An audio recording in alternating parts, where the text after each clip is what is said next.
আসসালামু আলাইকুম ওরহমতুল্লাহ। বাংলাদেশ একটা খুব ছোট দেশ, গরিব দেশ। জনসংখ্যা অনেক বেশি, বেশিরভাগ অংশই বেকার। বাংলাদেশের অর্থনীতির যে অবস্থা বা দরিদ্র সীমার নিচে যে বসবাসের অবস্থান, সেখানে বাংলাদেশে যে ট্যাক্সের টাকা অ্যালোকেট করা হয়, কালেক্ট করা হয়, সে টাকাটা বড় একটা অংশই চলে যায় স্যালারি দিতে গিয়ে। এখন রাজনৈতিক দলগুলা সংসদে ৩০০ আসনের জায়গায় এখন ১০০ আসন যোগ করেছে, ৩০০ জায়গায় ৪০০ হয়েছে। সাথে নারীদের জন্য ৫০টা আসন আসে, সুতরাং ৪৫০টা আসন। সুতরাং তাহলে দেখা যাচ্ছে ৩০০ আসনের যে খরচ হয় এবং ৪৫০ আসনে যদি হয়, তার ১.৫ গুণ খরচ অলরেডি সেখানে বেড়ে যায়। সুতরাং বিনা কারণে মানে এত মন্ত্রী এমপি তো বাংলাদেশে মানে ব্যাপারটা হচ্ছে কত এফিসিয়েন্টলি আপনি চালাতে পারেন, যেখানে আমরা দেখতে পাই যে আর্টিফিশিয়াল ইন্টেলিজেন্সের কথা বলা হয়, লোকজন কর্মসংস্থান কমানোর কথা বলা হয়, রোবোটিক্সের কথা বলা হয়। সেখানে ট্যাক্সের টাকায় এত বড় একজন মন্ত্রী, এত বড় একজন এমপিকে চালানো, পোষানো, বাংলাদেশের ইকোনমি জন্য সেগুলো সবসময় বোঝা ছিল। কিন্তু রাজনৈতিক দলগুলো যেহেতু সবার উপরে থাকে, তারা যেহেতু তাদের নেতাদেরকে কর্মসংস্থানের ব্যবস্থা করতে চায়, সুতরাং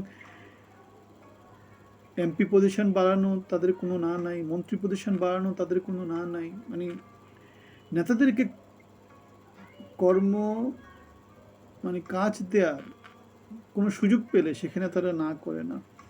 এখন আমরা দেখতে পেয়েছি ইউনূসের অন্তর্বর্তী সরকার গত ১.৫ বছর ধরে বাংলাদেশে প্রথমে মনে হয় ৮ জন উপদেষ্টা নিয়ে কাজ শুরু করেছে, শেষে মনে হয় ১২ থেকে ১৬ জনের মতো উপদেষ্টা নিয়ে সে কাজ শেষ করেছে।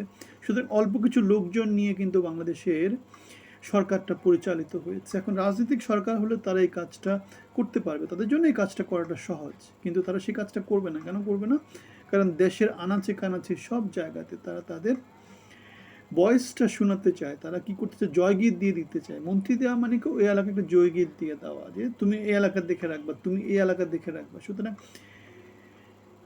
তারেক জিয়া হচ্ছে প্রধানমন্ত্রী, সে হচ্ছে দেশের রাজা, বাকিরা হচ্ছে গিয়ে জয়গীতটা ছোট ছোট এলাকাগুলো তাদেরকে বন্টন করে দেয়, যার ফলে দেশের মধ্যে কি হয়, একটা স্থিতিশীলতা চলে আসে। দেশের মধ্যে অন্য লোকের ভয়েস শোনা যায় না বা বিরুদ্ধ মত আসে না। আমরা দেখেছি হাসিনা ১৭ বছরে সেই কাজটাই আমরা দেখেছি। তার মন্ত্রী পরিষদ অনেক বড় ছিল, মনে হয় ৫০-৬০ জনের মতো মন্ত্রী পরিষদও তার ছিল, এমন আমরা দেখেছিলাম। সুতরাং আমরা নেটে আমরা নানা জনের নানা মন্ত্রিসভার সাইজ দেখতেছি।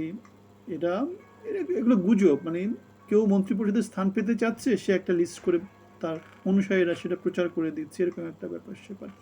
সুতরাং এরকম লিস্ট আমরা ইউনূস সরকার গঠন করার আগে এরকম নানা রকম উপদেষ্টাদের লিস্ট দেখেছিলাম। সুতরাং সত্যিকার অর্থে মন্ত্রীরা শপথ নেওয়ার আগ পর্যন্ত বলা যাবে না যে কে মন্ত্রী হচ্ছে, কার জন্য কোন মন্ত্রণালয়টা অ্যালোকেট করা হচ্ছে।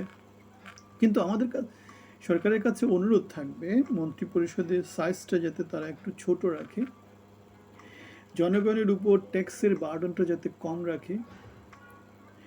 তারা সরকারি কর্মকর্তা কর্মচারীদের যে বহর তারা পায়, একজন মানুষের জন্য ৩০, ৪০, ৫০ জন লোক খেটে মরে। সুতরাং এটা হচ্ছে অনেকটা ব্রিটিশ বেনিয়াদের যেই রাজতন্ত্র ছিল, সে রাজতন্ত্রের মতো। নিজের কাজ নিজে করার যে সংস্কৃতিটা সারা পৃথিবীর উন্নত দেশগুলোতে যেগুলো আছে, সেই কাজগুলো চালানো উচিত। গভর্নমেন্টের সিস্টেমের মধ্যে এফিসিয়েন্সি নিয়ে আসা উচিত, বাজেটের মধ্যে এফিসিয়েন্সি নিয়ে আসা উচিত, গভর্নমেন্টের যে এক্সপেন্ডিচার সেটার মধ্যে এফিসিয়েন্সি নিয়ে আসা উচিত।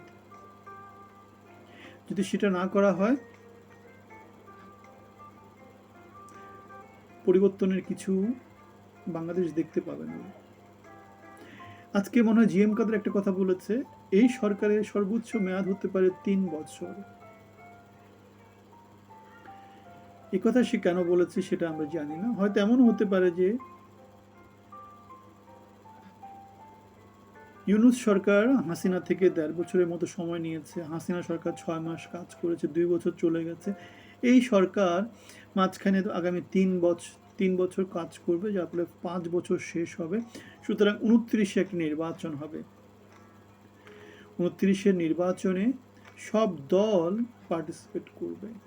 হয়তো এরকম একটা হিসাব থেকে এই কথা বলা হতে পারে। এখন সরকার যদি সফল হয়, সরকার যদি দেশের আনাচে কানাচে তার কন্ট্রোল প্রতিষ্ঠা করতে পারে, সরকার যদি জনগণকে শান্ত রাখতে পারে, সেক্ষেত্রে হিসাবটা ভিন্ন। এখন সরকার যদি ভিন্ন কিছু দেখাতে না পারে, গতানুগতিকভাবে যদি সরকার চলে, সেক্ষেত্রে দেশ অস্থিতিশীল হবে। জাতীয় পার্টির জিএম কাদের যে কথাটা বলেছে সে কথা সত্য হতে পারে।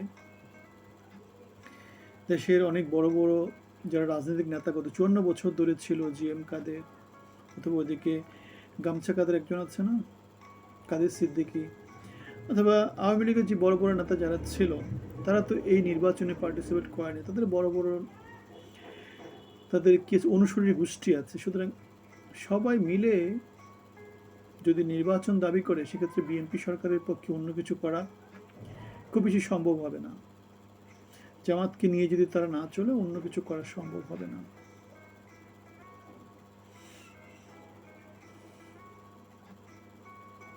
এখন জনগণ সকল ক্ষমতার উৎস, সেটা মেনে নিতে হবে। সেটা যদি ভুলে যায়, সেক্ষেত্রেই সমস্যা হবে। ভালো থাকবেন। আসসালামু আলাইকুম।